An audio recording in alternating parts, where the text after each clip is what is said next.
2019-এর লাস্টের দিকেই ভেবেছিলাম 2020 থেকে কিছু বই পড়া শুরু করব, and COVID-19 induced lockdown gave me the opportunity to have read some extra books. So in today's video I am going to demonstrate the books I read in 2020. So without wasting time, let's get started. So dear viewers, at first let me clear what do I mean by বই পড়া. So কোনো রকম degree বা number বা external pressure বাদে যে বইগুলা শুধুমাত্র সেলফ ডেভেলপমেন্ট এবং সেলফ স্যাটিসফ্যাকশনের জন্য পড়েছি, সেইগুলোর ক্ষেত্রে বই পড়া বলতে আমি বুঝিয়েছি সেটা। অ্যান্ড আমি যে বইগুলো পড়েছি 2020 সালে, প্রত্যেকটি বই হচ্ছে একটা ক্যাটাগরির আন্ডারে ছিল, সেটা হচ্ছে সেলফ ডেভেলপমেন্ট ক্যাটাগরির বই। সো মেইন ডিসকাশন শুরু করা যাক। The book I first red in 2020 was The Art of Thinking Clearly. So this book I must say fantastic. আমাদের তো ছোটবেলা থেকে অনেক কিছু শেখানো হয়, লেখাপড়া তো হয়, বিসাইডস গান বাজনা, music, poem, recitation and what not, but আমরা কিভাবে চিন্তা করব এই জিনিসটা তো শেখানো দূরেই থাক, কোথাও আলোচনাও হয় না। বাট কেউ এডুকেশন নিয়ে প্রফেশন করবে, কেউ স্পোর্টস নিয়ে প্রফেশন করবে, কেউ মিউজিক নিয়ে প্রফেশন করবে, but we all have one thing common, that is we all have to think, and thinking is difficult. So চিন্তা করা নিয়ে আমাদের চিন্তা করা উচিত, আই মাস্ট সে। এই বইতে মূলত আমরা যে চিন্তা করার সময় যে বায়াসে কিছু বায়াস থাকে আমাদের, বায়াস মানে হচ্ছে যে কিছু ভুলভাবে আমরা চিন্তা করি বাট মনে করছি যে না এটা সঠিক, সেগুলোই হচ্ছে বায়াস। সো এরকম 99টা থিঙ্কিং বায়াস নিয়ে এই বইটা আলোচনা করা হয়েছে 99 চ্যাপ্টারে। অ্যান্ড ইউ নো হোয়াট, যে while reading this book I was kind of লাফিং, বিকজ এত ভুল চিন্তা ভাবনা করতাম আমি, সো নিজে অবাক হয়ে গেছি। সো অ্যান্ড এতটা ফ্যান্টাস্টিক লাগছে যে ইন সাম ডে আমি এটা ফুল রিভিউ করবো, and that review will be in a series, that is অনেকগুলো এপিসোডস থাকবে, but I don't know when the time will come, but in some definitely I will. So এই বইটা পড়তে পড়তে March মাস চলে এসেছিল, and the lockdown started, then I had to stay put, so I had to read PDF, although I don't like reading PDFs but I had to.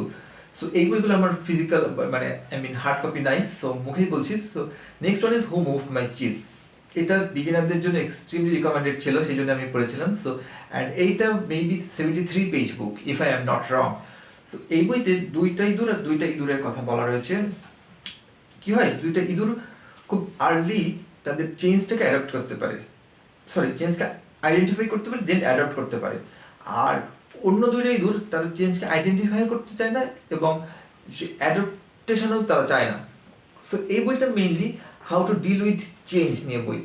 As a popular adage says, change is the only constant, which is true. So change কিন্তু হচ্ছে আমাদের প্রতিনিয়ত, but you know what, আমাদের ব্রেইনের default setting হচ্ছে change resistance, that is আমাদের ব্রেইনকে সবসময় চেঞ্জকে resist করে। সো ওইটা থেকে আমাদের বের হয়ে কীভাবে আমরা চেঞ্জকে অ্যাডাপ্ট করতে পারবো মোর ইজিলি অ্যান্ড মোর আর্লিয়ার, সেটা নিয়ে হচ্ছে এই বইটা। এর পরের বইটা পিডিএফ পড়েছিলাম, সেই বইটা হচ্ছে দ্য 1 মিনিট ম্যানেজার। এই বইতে একজন হাইলি ইফেক্টিভ ম্যানেজার, তার 3টা স্ট্র্যাটেজি নিয়ে বেসিক্যালি আলোচনা। প্রথম স্ট্র্যাটেজি হচ্ছে 1 মিনিট গোল সেটিং, দেন হচ্ছে 1 minute praising and 1 minute reprimand. So এই টেকনিকগুলোর মাধ্যমে সে 1 মিনিটের মাধ্যমে তার গোলগুলো তার সাবঅর্ডিনেটদের মধ্যে কমিউনিকেট করে, 1 মিনিটে তাদের প্রেজ করে, এবং পরের যে 1 মিনিট রিপ্রিমেন্ট যে মিনিট যে ব্যাপারটি, সেখানে হচ্ছে 30 সেকেন্ডে সে হচ্ছে ফিডব্যাক নেয়, অ্যান্ড পরের 30 সেকেন্ডে সে হচ্ছে আরও মোটিভেট করে ফর ফার্দার অ্যাকশন। তো একজন হাইলি ম্যানেজারের কীভাবে তার সাবঅর্ডিনেটদের মোটিভেট করবে, ওয়ার্কিং ফ্লোতে রাখবে, সেইটা নিয়ে হচ্ছে এই বই। সো যারা টিম ওয়ার্ক করছে বা টিমকে লিড করতে চায় তাদের জন্য এই বইটা highly recommended. Then comes essentialism. এই বইটা হচ্ছে huge in terms of page number. এই বইটার ফিলোসফিটা হচ্ছে the disciplined pursuit of less but better. Yes, by hearing this you can connect that my YouTube channel name was inspired from this book. Yes, this book is such a fantastic book, যে disciplined pursuit of less but better. So আমরা কি হয় অনেক কিছু এটা করি ওইটা করি, সো দিনে আসলে কোন জিনিসটা প্রায়োরিটি সেটিংটা আমাদের ঠিক মতো হয় না। সো এই কারণে কোন কাজটা আগে করতে হবে পরে করতে হবে বুঝতে পারি না।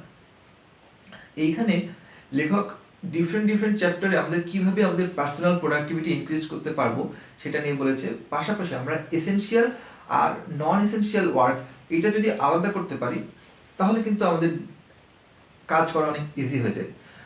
তো এই জন্য বইটার নাম হচ্ছে এসেনশিয়ালিজম। তো আমরা ফার্স্টে এসেনশিয়াল এবং নন এসেনশিয়াল যদি এটা ডিফারেন্সিয়েট করতে পারি তাহলে আমাদের অনেকটা কাজ ইজি হয়ে যাবে।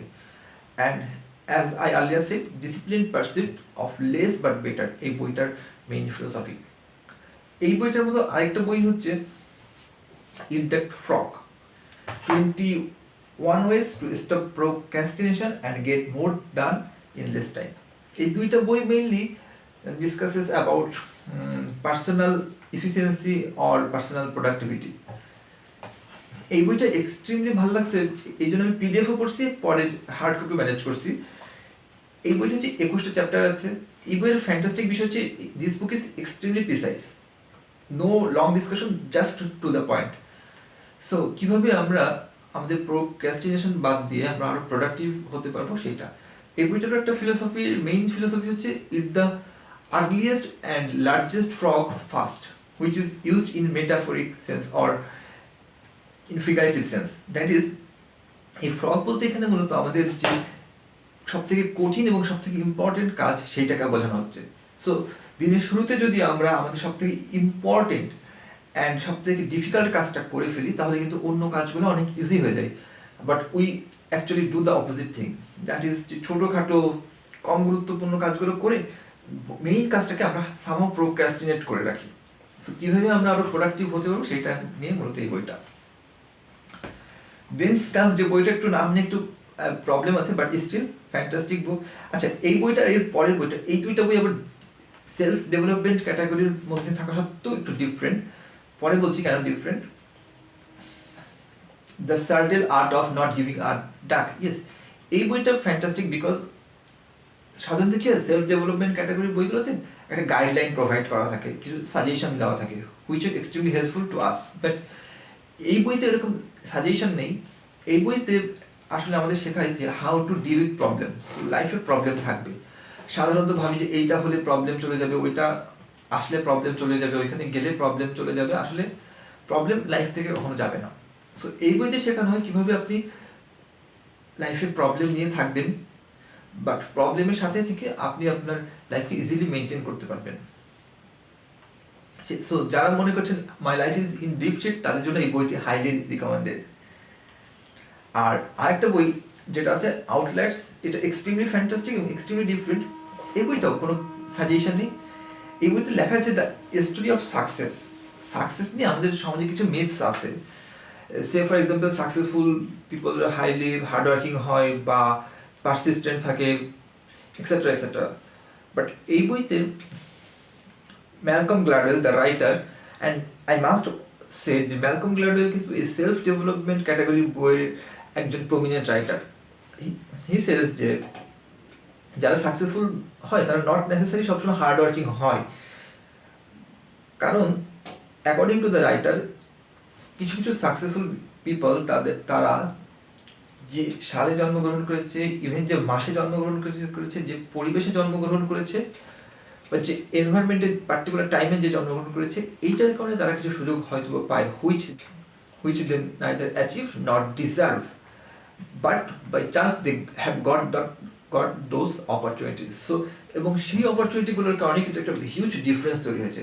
এবং এই বই যে রাইটার আপনার স্পোর্টস, দেন টেকনোলজি, দেন ল ফার্ম, ডিফারেন্ট এরিয়ায় যারা সাকসেসফুল তাদের নিয়ে ডিসকাস করছি এবং উইথ লং ডেটা। যে এই কথাগুলো আমি যে বললাম, যে এই কথাগুলো আমি জানি যে অনেকে মানতে কষ্ট হবে, বাট ফার্স্টিং এই কথাগুলো আমার না, এই কথাগুলো রাইটার ম্যালকম গ্ল্যাডওয়েলের। অ্যান্ড এই কথাগুলো যে লেখক শুধু বলেছে তা না, হি supported his statement with long data. And firstly, while I was reading this book, I was kind of bored because why this long data? But after finishing this book, I found it that is those data are important. And আমি এখন এই বইটা পড়ছি, অন্য একটা বই পড়ছি, পাশাপাশি এই বইটাও পড়ছি, because I want this book to review. Because এই বইটা আমাদের কনভেনশনাল থিঙ্কিংকে একদম ব্রেকডাউন করে দেবে, নতুনভাবে আমাদের চিন্তা করতে শেখাবে। এনিওয়ে, নেক্সট যেটা বলবো বইয়ের কথা সেটা আরও ইন্টারেস্টিং, বিকজ এটা আমি পিডিএফও পড়ছি অ্যান্ড হার্ড কপি পড়ছি, এতটা interesting book. So dear viewers, next book is another fantastic one.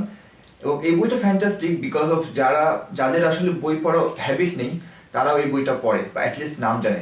This book is the rich dad and poor dad by Robert T Kawasaki. Yes, in this book the writer actually talks about his two fathers. First one is his biological father, who is educated but not that rich, while his another father is his friend's father, who is not that educated but he is richer. So তার সেই বাবা অর্থাৎ বন্ধুর বাবা তাকে বিভিন্ন personal financing এ train up করে, বিভিন্ন আইডিয়া দেয়, বিভিন্ন মিসকনসেপশন দূর করে দেয়, so which actually help him to get rich. So personal financing নিয়ে কিছু প্রিন্সিপাল, কিছু গাইডলাইন দেওয়া রয়েছে এই বইতে। সো পার্সোনাল ফাইন্যান্সিং হচ্ছে এমন একটা বিষয় যেটা আমাদের কখনো শেখানো হয় না। So we always struggle while the question of personal financing comes. So personal financing নিয়ে যদি কারো ইন্টারেস্ট থাকে বা পড়াশোনা করার ইচ্ছা থাকে তাহলে this book should be the first one. And next come personally my favorite book, that is How to Talk to Anyone 92 Little Tricks. Yes, যারা এই পর্যায়ে ভাবছেন যে কিভাবে মানুষের সাথে কথা বলতে হয়, এইটাও কি বই পড়ে শেখার মতো একটা বিষয়, তাদের জন্য আমি বলবো ইয়েস, বিকজ কমিউনিকেশন স্কিল এমন একটা বিষয় যেটা আমাদের কখনো শেখানো হয় না ছোট থেকে। So we all lack in communication skill. So এই বইতে একদম কিভাবে আমরা আই কন্ট্যাক্ট করব, কিভাবে বডি ল্যাঙ্গুয়েজ মুভ করব, কীভাবে বিভিন্ন ধরনের জেস্টার, পশ্চার, কীভাবে নতুন কারোর সাথে কথা শুরু করব, কি দিয়ে শুরু করব, and each and everything detail briefly but specifically বলা রয়েছে। এবং 92টি চ্যাপ্টারে এই বইটাও ডিভাইডেড আছে। এবং একটা ফ্যান্টাস্টিক জিনিস হচ্ছে যে চ্যাপ্টার শেষ হয়েছে সেই চ্যাপ্টারের যে মূল কথা সামারিটা আবার লাস্টে দেওয়া রয়েছে। সো লাইক আমার যেমন এই বইটা পড়া শেষ, বাট স্টিল এই বই থেকে মাঝে মাঝে কিছু জিনিস দেখতে হয়, সো আবার পুরোটা পড়াতে একটু টাফ। সো ওই সামারিটা দেখলে কিন্তু আমার কাজ হয়ে যাচ্ছে। সো এই বইয়ের অ্যারেঞ্জমেন্ট হচ্ছে সাচ অ্যান ফ্যান্টাস্টিক অ্যারেঞ্জমেন্ট। আর দুইটা বই বাকি রয়েছে, দুইটা বই একটু হায়ার লেভেলের। যেমন এই বইটা তো এক্সট্রিমলি হায়ার লেভেলের, thinking fast and slow, international best seller, প্রায় 500 পেজের বই। ও মাই গুডনেস, লাস্টের 50 পেজ শুধু রেফারেন্স আর অ্যাপেন্ডিক্স হচ্ছে। এই বইটা কিনেছিলাম বিকজ যাদের হচ্ছে এই বইটা তাদের জন্য পড়া উচিত যারা সাইকোলজি নিয়ে হাইলি ইন্টারেস্টেড। যেমন আমার হচ্ছে সাইকোলজি নিয়ে হিউজ ইন্টারেস্ট রয়েছে, সেই জন্য এই বইটা পড়েছিলাম, যদিও এই বইটা আরেকটু হায়ার লেভেলের। এই বইতে বেসিক্যালি আমাদের ব্রেইনের দুইটা system, according to the writer, system 1 and system 2। System 1 হচ্ছে extremely fast but it makes mistake. Like অনেক সময় আমরা ক্লাস করতেছি, সো বলে ফেলি যে 7 নং 56, সো আমরা জানি যে 7 নং 63, বাট সামহাউ এটা হয় because of system 1। And unlike system 1, system 2 is extremely slow but it generally doesn't make any mistake. So কীভাবে আমরা সিস্টেম 1 এবং সিস্টেম 2কে সিঙ্ক করে আমাদের থিঙ্কিং প্রসেস ডেভেলপমেন্ট করতে পারি সেটা নিয়ে হচ্ছে এই বইটা। এই বইটি অনেক কিছু বায়াস নিয়ে কথা বলা রয়েছে এবং কীভাবে সেগুলো ওভারকাম করবো সেগুলো নিয়ে বলা রয়েছে। অ্যান্ড এই বইতে বিভিন্ন ধরনের চার্ট অ্যান্ড গ্রাফস দেওয়া রয়েছে, যেটার মাধ্যমে আপনি মোটামুটি কাইন্ড অফ সেলফ অ্যাসেসমেন্ট হয়ে যাবে about your thinking. And finally the last one comes getting to yes. এটা ইনফ্যাক্ট এখনও পড়ছি, পুরোপুরি ফিনিশ হয়নি। Hopefully by 2020 it will have finished. So এই বইতে আমাদের হচ্ছে নেগোসিয়েশন স্কিল ডেভেলপমেন্টের কথা বলা রয়েছে। তো নেগোসিয়েশনের ক্ষেত্রে জেনারেলি কি হয়, আমরা নেগোসিয়েশন করতে গিয়ে হয়তো বা কাউন্টার পার্টকে খুশি করতে গিয়ে নিজেদের যে সেইংস সেটা রয়েছে বা নিজেদের দাবি সেটা আমরা বলেও আসতে পারি না, অর আদার ওয়ে রাউন্ড, যে নিজেদের দাবি বা সেকে এস্টাবলিশ করতে গিয়ে কাউন্টার পার্টির সাথে সম্পর্কটাই খারাপ হয়ে যায়। So both of the cases are bad for us. So এই বইতে শেখায় যে কীভাবে আমরা আমাদের ইন্টারেস্ট এবং কাউন্টার পার্ট এই দুইটাকে ডিফারেন্ট করব, অ্যান্ড আমাদের ইন্টারেস্টে ফোকাস করে কীভাবে আমরা আমাদের যেটা বলতে চাই বা যেটা ন্যায্য সেটা আমরা বের করে আনতে পারবো। এবং এই বইতে like soft negotiation, hard negotiation, different concept নিয়ে আলোচনা করা হয়েছে, and how to develop hour negotiation skills, সেই ব্যাপারটা নিয়ে হচ্ছে এই বইটা। সো যারা মনে করছেন যে তাদের negotiation skill still not that good, তো তাদের জন্য এই বইটা পড়তে পারেন। So these are the 11 books that I read in 2020। So dear viewers, আজকের ভিডিও এই পর্যন্ত। যারা আমার সাথে ছিলেন এতক্ষণ এবং ছিলেন না, প্রত্যেককে অসংখ্য ধন্যবাদ। এবং আশা করছি যারা ছিলেন এবং যারা ছিলেন না প্রত্যেকেই নেক্সট যে ভিডিও আসবে সেই ভিডিওটা দেখবেন। সো নেক্সট ভিডিওতে সবার সাথে দেখা হবে। Till then, bye by.